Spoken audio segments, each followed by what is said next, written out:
It's a great pleasure to welcome Hilarie Bass, who's the president of the American Bar Association, to the ALI. Welcome.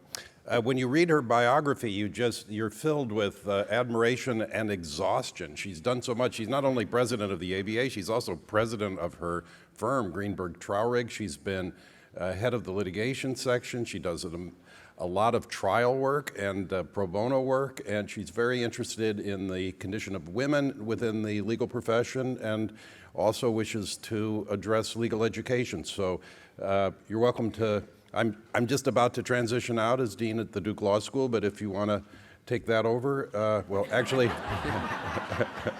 I think you have. We have somebody. But you can be next in line, or maybe just do that on the side. Welcome.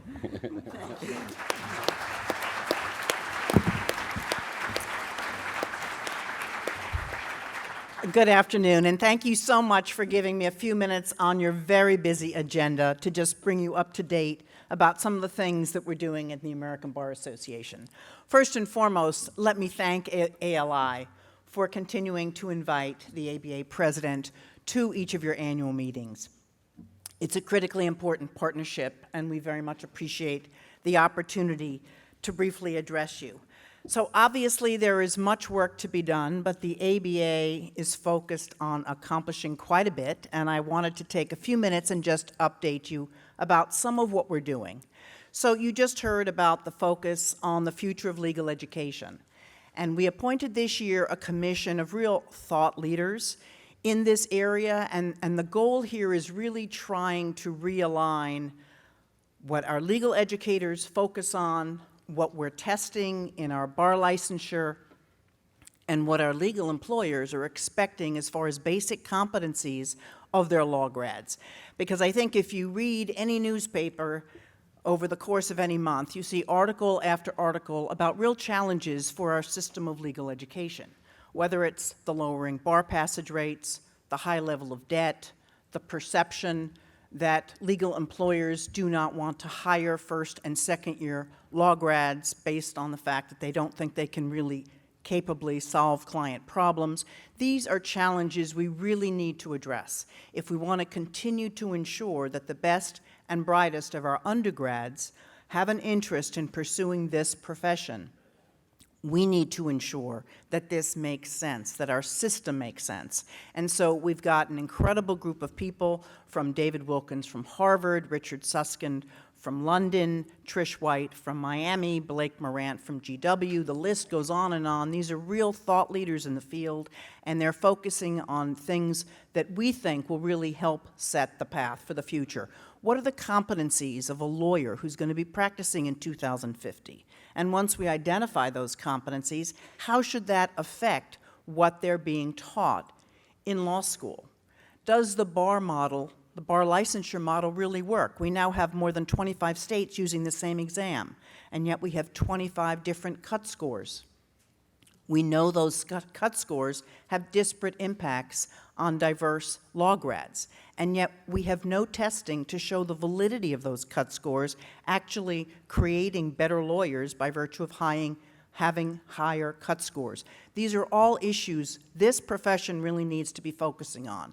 And what's so unique about the American Bar Association is we have the ability to bring all the stakeholders into one tent. So we're working with the bar examiners, we're working with the bar associations, we're working with the chief justices, trying to get everyone talking to one another to focus on how can we make this model better. You also heard my interest in diversity. Obviously, being a woman lawyer in big law for over 30 years, it would be hard for me not to have a unique focus on that issue. But of particular focus this year is the fact that women are leaving the profession in droves. What we know is for more than 30 years, women have been going to law school in about equal number with men. But by the time we're age 50, about half of us have left. We're down to about 25% of the total of practicing lawyers. We used to anecdotally assume that women were leaving 5 to 10 years of practice because if they had their children or whatever. What we now know is, in fact, many of those women come back from maternity leave, they become partners, they gain expertise, they gain clients, and yet they are still finding our profession so inhospitable that they are choosing to leave. And this is not simply a change in practice setting. This is not big law to small. This is women who are saying, I've had it, I've done my 20, I can't take it anymore, I'm out.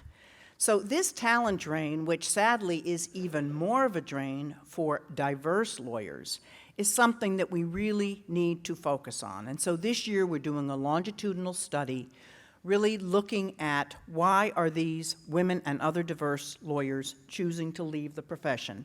And is there anything we can do as legal employers to try and stem that tide? We're hoping to have some specific recommendations done by the end of this year, and we'll be happy to share them with you. But there are some other things that we're really focused on. One, of course, that continues to be a major priority for the American Bar is our focus on continued funding for legal services. As many of you know, this administration took the position that legal services should be completely zeroed out of the budget. Thankfully, as we do every year, more than 300 lawyers came to ABA Day on the Hill back in April. Every single state was represented. We talked to every member of Congress, and because of this ongoing effort, we are happy to report that, in fact, Congress has put forth a budget which has an increase of $15 million for legal services. It's hardly what we need to narrow the justice gap, but it is a start, and it's a whole lot better than having it zeroed out. So this is an ongoing process, which, of course, we will continue to make a priority of the American Bar. We are also working in a very focused way on trying to increase public confidence in the justice system. We have a task force on building public trust in the American justice system, in which we really focus on expanding a number of worthwhile projects that we've been working on for a number of years. Among them is dealing with implicit bias in the justice system. Another, basic public education, decisions about arraignment after a police shooting, explaining to the public the grand jury system. Much of the lack of confidence in our justice system comes from a lack of understanding about how it works. And so the American Bar Association, through its public education department, is really working on trying to narrow that gap. One other thing that we're really focusing on this year, and we're hoping to bring some principles to the House of Delegates this summer, is the allocation of fees and fines. As many of you know, we have really created a system in this country where we are incarcerating people because they are poor. People who are found to violate civil penalties end up having fees and fines asserted against them, which ends up putting them in jail basically purely because of their inability to pay. So what we're going to be bringing to the House, and what I know that the Chief Justice is also working on, is the concept that there must be a determination of the ability to pay before people are thrown in jail for failing to pay a fee or fine. Last thing I'll focus on is our Innovation Center. The Innovation Center was created 2 years ago with the real focus on using technology to attempt to minimize the justice gap. We know we can't continue to do things as we have done them before and hope that the 80% of the people in this country who don't currently have the ability to pay for a lawyer are really going to get the help they need. So whether or not it's the idea of having an online system for dispute resolution for small claims that will prevent a low-income person from having to take a day off of work and a crosstown bus only to be told that, oh, you can't settle it, you have to come back 6 weeks from now and do the whole thing again for what to them is a critically important $800 claim, we have to figure out a better way to do this. And we know that we can. And technology gives us that flexibility. So we are working on a number of different apps, whether it's a legal checkup app that we can make available for free to every citizen in this country through a series of basic questions and answers to help them determine whether or not the problems they have in their daily life are legal in nature and whether or not there is a resource that can help assist them. There are so many processes and practices that we believe technology can really make an impact on, and we're looking to that as a basis to try and narrow the justice gap.